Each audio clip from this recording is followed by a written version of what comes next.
Hello, John. Hello, Oliver. So we're going to talk about Father Ben Casey. Yes, Father Ben Casey.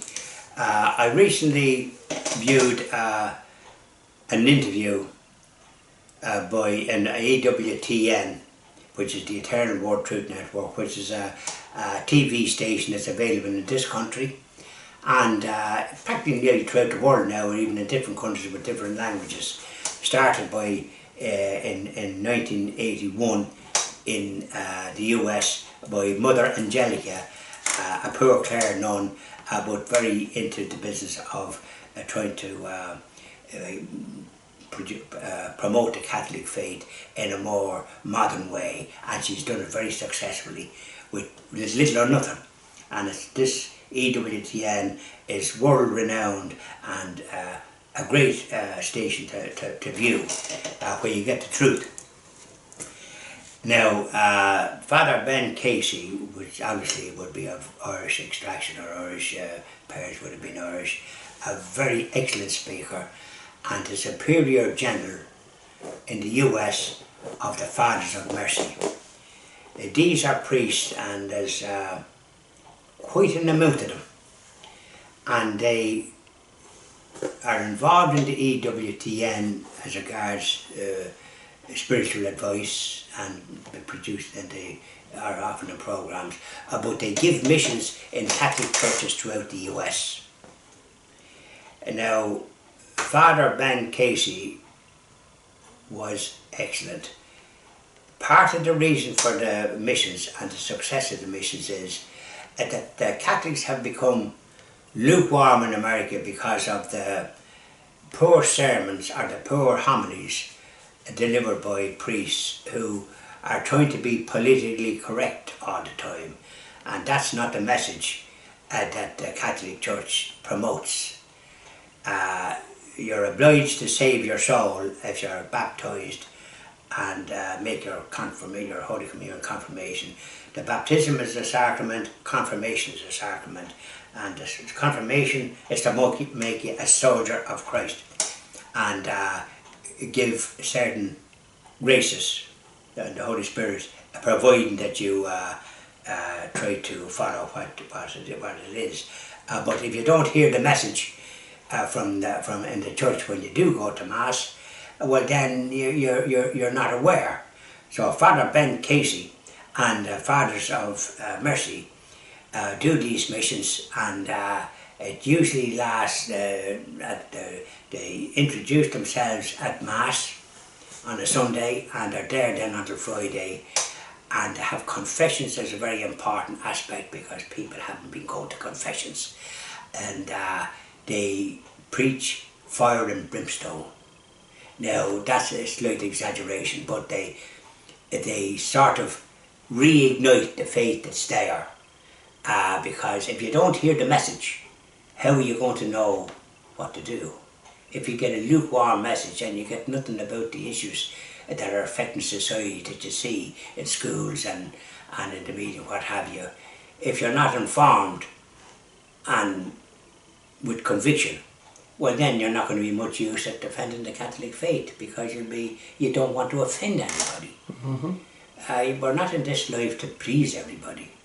We're in this life, if we're being fortunate to be baptised Catholic, etc., to pass it on as best we can. Now, so Father Ben Casey emphasised this, the importance of missions.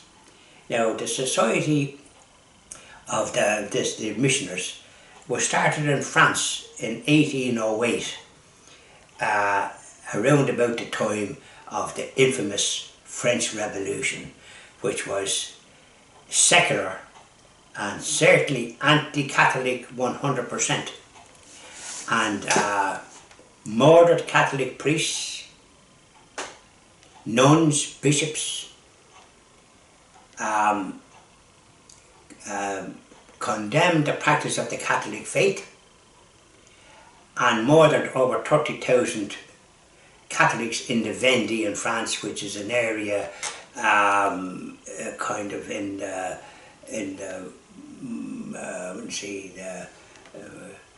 France.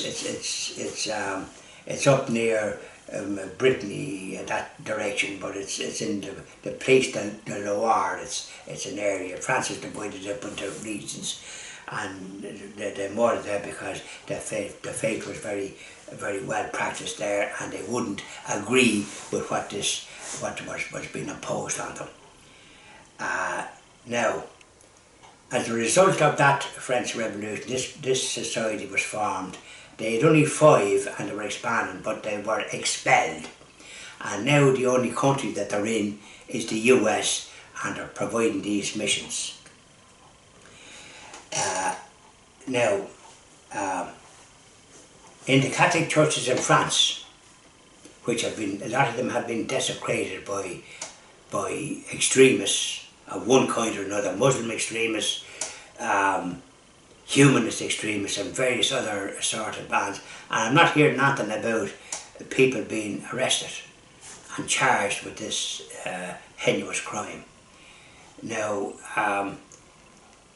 on all the Catholic churches there, they have this dreadful French Revolution slogan on the churches, because it's not the parishioners looks after the churches in France, it's the state. And to have this awful word, liberty, fraternity, liberty, equality and fraternity. Now that sounds all right, but it's a secular view of things. There's more to life than liberty, equality and fraternity. There's a business of saving your soul.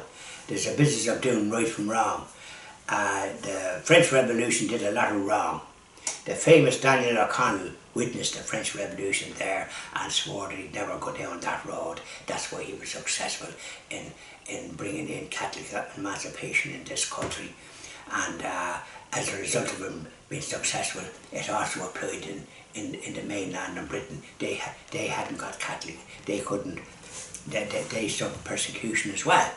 So they got it when we got it. And so Daniel O'Connell was a marvellous man, but he saw the reality of what the French Revolution was. It's portrayed by the secular crowd, the totalitarian crowd, as if it was good.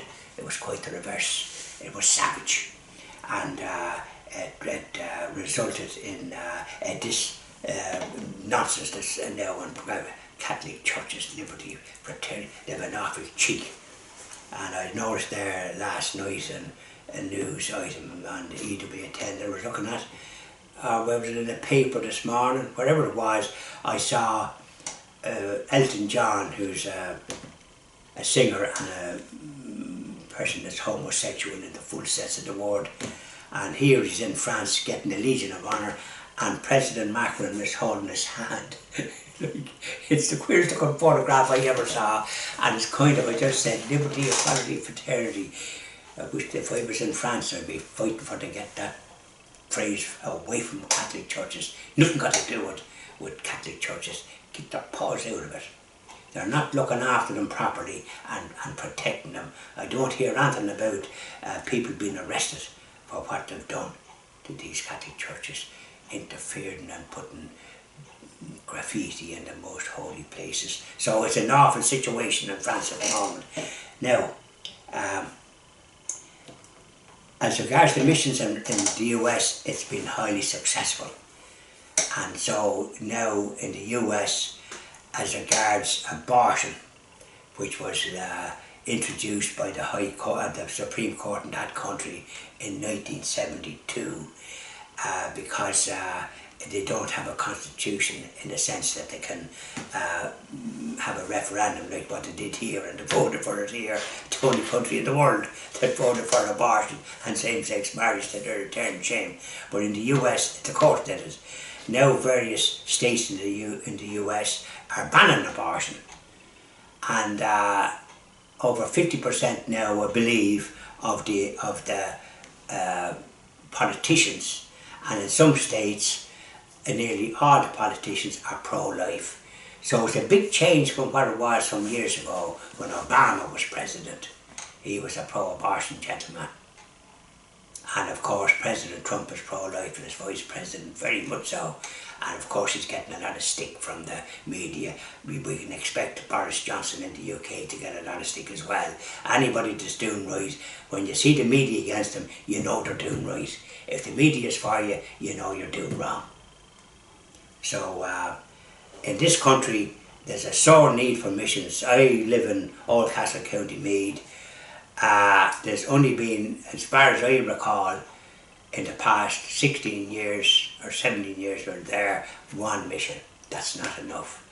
There was a time there was a mission in a Catholic church every year, and this is not good enough because the message is not being put through. It's been said that the queues for communion is long and there's no queues for confession. It was the other way about years ago when I was young. So that's where the foundation is. If you haven't got the foundation, how are you going to pass on anything? How are you going to know right from wrong? It's wrong to go and receive Holy Communion if you haven't been in confession at all for years. It's just completely wrong. You're receiving it in a wrong way, and it's nearly worse than not going at all. So we've a very great need for missions in this country to get the message across. It's too diluted at the moment. It's too politically correct, and the bishops the bishops in this country have not spoken out against all these things that happened. The same-sex, the abortion, the doing away with the blasphemy. Now something to do with introducing sex education for 5 and 6 year olds in schools, which was not good. And so much so, for example, that in Castleknock lately, in a school that was Educate Together, the women objected because Accord was providing the sex education. I think that was Austerity Alliance or Ruth Coppinger, I think. Well, she was involved in it, and there was, but it was one's mothers in this, they didn't want Accord doing it. Now, Accord has been criticised by people because they have accepted money from the government that were going to withdraw it if they didn't support unions of same-sex, 2 men or 2 women, which they do, so they're not considered good from a Catholic point of view, but nonetheless they were too Catholic for the Educate Together crowd, and of course they got great publicity in RTE. So we can see that there's a great need for missioners in this country to pass on and reinforce the Catholic faith, and also for the bishops, if they could see fit to speak out, and priests speak out about these evils that are now becoming, they're getting worse. This government has got away with all this sort of situation, and now they will brook no criticism. So much so that Harris, the Minister for Health, that has defended and promoted this extreme abortion regime that he has, and which the taxpayers are having to pay for because it's free and nothing is free. Somebody has to pay for it. When a priest criticised what he was standing for on very sound grounds, he saw fit to insult the priest.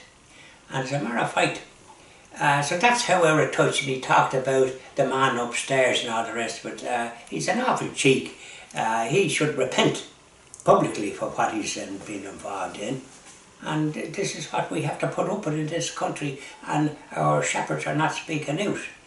Now, it's not good enough that we're being saddled with all these new things, young people and families. It doesn't affect me because I'm long since out of education. I don't think I'd be going for doing me any more national school business. I'm out of that. You might do your leaving cert. Well, I have my leaving cert, honours in English and Latin. Of course, Latin now is the universal language of the church now. They're yapping in the vernacular. So if you're in another country, they're rapping away in whatever language it is, so you don't know what's going on. Except if the bell rings for consecration, you know that's the consecration when you know that. But these are the difficulties, and so as you can see how important it is. And by the way, the first time that I recall this onset of this secular society that we're in. And by the way, we'll have no difference if Fianna Fáil or Sinn Féin are in. They're singing from the same hymn sheet, so they're not worth voting for. What do you call her? Caffrey, that writer, McCaffrey. She was on the Late Show. Nuala Phelan, what's her name? McCaffrey. No, not Nen McCaffrey. Yeah, Nen McCaffrey. Nen McCaffrey or Caffrey. She was on the Late Show because she seemed to be very much of a favourite with the media, with the RTE crowd, and she was a lesbian, LBGT or whatever you call it, and there was a discussion, whatever it was. It must have been about matters that would affect spirituality and that. And there was a priest in the audience that made a very valid point, and she was on the panel and she told him to shut up. This is around the time when she used a very insulting phrase to the priest, and she should have been chastised for it. How long ago was that? It would be when Gay Byrne was more doing the Late Show. Right. So it would have been in the 90s, because we used to look at the Late Show at that time with Gay Byrne. I never looked at it with the other fella that took over Tubridy. I just couldn't stand him. But Gay Byrne, she was on that and this one, and she wasn't chastised. She insulted the priest that was in the audience and made a very valid point. And I think I probably wrote in about it or did something, but you're wasting your time doing anything about these things. So that was the first onset. So I think Father Michael Cleary, who did a lot of good work, but he obviously did some things that weren't so good, and Bishop Casey, they seem to sort of be the start of this anti-Catholic bigotry that we've suffered from.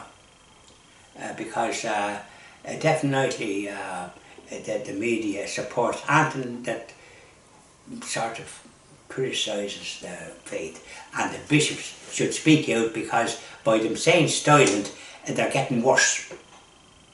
Take the criticism, because I'm not afraid to criticise them, and I've advocated that the licence fees should be withdrawn from RTE. They should spout their own nonsense at their own expense, but they're in league with this totalitarian government that we have. So with the result that we're not going to be listened to. Even Rabbit, when he was a minister for whatever it was, wanted every household to have to pay some kind of a fee because they were looking at the television on the internet. He's just some kind of an idiot, because I certainly don't look at it. I look at something that I enjoy, not what they have to put out. Thank you very much, Sean. Thank you very much, Oliver. That was a